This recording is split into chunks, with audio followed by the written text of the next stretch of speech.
আর বিয়ে করুম আর 2 লাখ টাকা খাইছে আমার 2 লাখ টাকা দেয় খোলা খোলা এরকম করলো কিল্লে আরে সর্বনাশ করলো কিল্লে।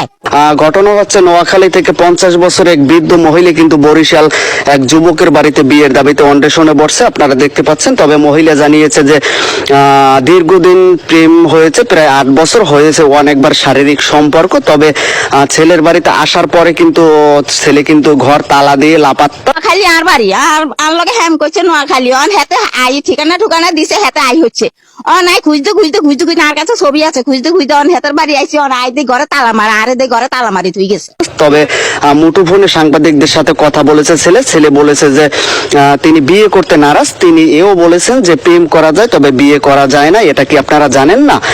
এটা বলে কিন্তু তিনি ফোন কেটে দিয়েছে দর্শক। তবে এই বৃদ্ধ মহিলার শেষ কথা, হয় বিয়ে করবে না হয় আত্মহত্যা করবে। আচ্ছা, পাশে বাসা নিছে ভাড়া নিছে হেমনে কথা হয়েছে হেমনে আমারে আফা ডাকছে আফা ডাকতে অনেক আমার লগে হেমে শুরু লাগাই দিছে। আপনি তো অনেক বয়স, আমার লাগে কি তাল্লা যায়? হ্যাঁ যায় হেমে বুড়া বয়স চায় না, জোয়ান বুড়া চায় না। আপনারা দেখতে পাচ্ছেন এই মহিলার ব্যাগে কিন্তু সেই যুবকের ছবিও আছে, সেই ছবি আপনারা দেখতে পাচ্ছেন।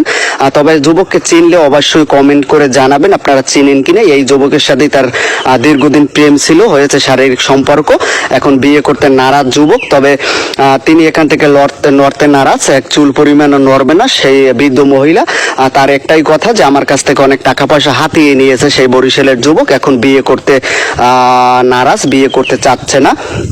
তবে এও জানিয়েছে তার সর্বনাশ করেছে, তার সবকিছু লুটে নিয়েছে সেই যুবক, আপনারা দেখতে পাচ্ছেন দর্শক। হ্যাঁ উড়ানে বয়ে থাকুন, যতক্ষণ ঘরে না নিচ্ছে ততক্ষণ আমি যাবো না। যাবেন না? টাকা দিচ্ছি ফ্যাম করছে কইছে কারবার করবো এটা করবো সেটা করবো বিদেশ যাবো এর লেগে আমি টাকা দিছি কই থাক ঠিক আছে।